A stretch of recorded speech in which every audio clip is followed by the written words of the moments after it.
सोना भारत में केवल एक कीमती धातु ही नहीं, बल्कि भावनाओं, परंपराओं और निवेश का भी एक महत्वपूर्ण हिस्सा है।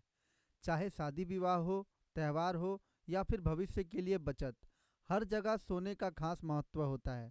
ऐसे में आज का गोल्ड रेट जानना हर व्यक्ति के लिए ज़रूरी हो जाता है, खासकर उन लोगों के लिए जो सोने में निवेश करना चाहते हैं या आभूषण खरीदने की योजना बना रहे हैं। आज के समय में सोने का दाम रोज बदलता रहता है। यह बदलाव कई राष्ट्रीय और अंतर्राष्ट्रीय कारणों से प्रभावित होता है।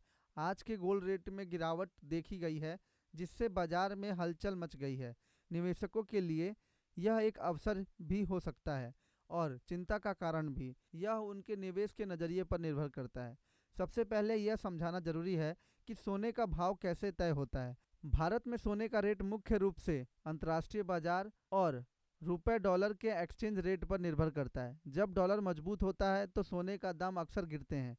इसके अलावा अगर अंतर्राष्ट्रीय स्तर पर सोने की मांग कम होती है तो उसका असर भारत में भी देखने को मिलता है। आज सोने के दाम में जो गिरावट आई है उसके पीछे कई कारण हैं। सबसे बड़ा कारण है अमेरिकी फेडरल रिजर्व की नीतियां। जब ब्याज दरें बढ़ती हैं तो निवेशक सोने की बजाय बैंक या अन्य निवेश विकल्पों में पैसा लगाना पसंद करते हैं। इससे सोने की मांग घटती है और कीमत नीचे आ जाती है। इसके अलावा ग्लोबल मार्केट में स्थिरता आने पर भी लोग सोने में कम निवेश करते हैं, जिससे कीमत गिरती है। भारत में सोने की कीमत पर स्थानीय कारण भी असर डालते हैं, जैसे कि त्योहारों का सीजन, शादी का समय और आयात शुल्क। जब त्यौहार या शादी का सीजन होता है तो सोने की मांग बढ़ जाती है और कीमत भी ऊपर चली जाती है। वहीं अगर सरकार आयात शुल्क बढ़ा देती है तो सोना महंगा हो जाता है। आज की गिरावट को अगर निवेश के नज़रिए से देखें तो यह एक अच्छा मौका माना जा सकता है।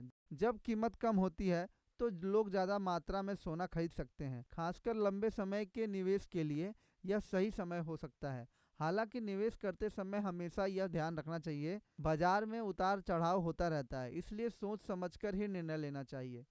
सोना निवेश के कई रूप होते हैं। पारंपरिक तरीके से लोग ज्वेलरी खरीदते हैं, लेकिन इसमें मेकिंग चार्ज और जीएसटी अलग से देना पड़ता है, जिससे कुल कीमत बढ़ जाती है। इसके अलावा आजकल लोग डिजिटल गोल्ड, ईटीएफ और सॉवरेन गोल्ड बॉन्ड जैसे विकल्पों में भी निवेश कर रहे हैं। ये विकल्प सुरक्षित और सुविधाजनक माने जाते हैं, क्योंकि इसमें चोरी या नुकसान का डर नहीं होता। एक और महत्वपूर्ण बात यह है कि सोने की शुद्धता, प्योरिटी भी कीमत को प्रभाव करती है। 24 कैरेट 24 के सोना सबसे शुद्ध होता है, जबकि 22 कैरेट 22 के का उपयोग ज़्यादातर ज्वेलरी बनाने में किया जाता है। इसलिए जब भी सोना खरीदें तो उसकी शुद्धता और हॉलमार्क जरूर चेक करें। आज के समय में डिजिटल प्लेटफॉर्म के माध्यम से भी सोने के दाम आसानी से देखे जा सकते हैं। इससे लोगों को सही जानकारी मिलती है और वे सही समय पर खरीद या बिक्री का निर्णय ले सकते हैं।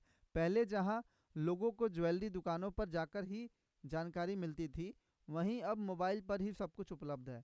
अंत में यह कहा जा सकता है कि सोने के दाम में उतार चढ़ाव एक सामान्य प्रक्रिया है, कई आर्थिक और वैश्विक कारकों पर निर्भर करता है। आज की गिरावट को एक अवसर के रूप में देखा जा सकता है, लेकिन निवेश करते समय सावधानी और सही जानकारी बहुत जरूरी है। सोना हमेशा से एक सुरक्षित निवेश माना गया है, लेकिन सही समय और सही तरीके से निवेश करना ही असली साझेदारी है। इसलिए अगर आप सोना खरीदने की सोच रहे हैं तो आज के बाजार को ध्यान में रखते हुए एक सही निर्णय लें और भविष्य के लिए अपनी आर्थिक स्थिति को मजबूत बनाएं। धन्यवाद।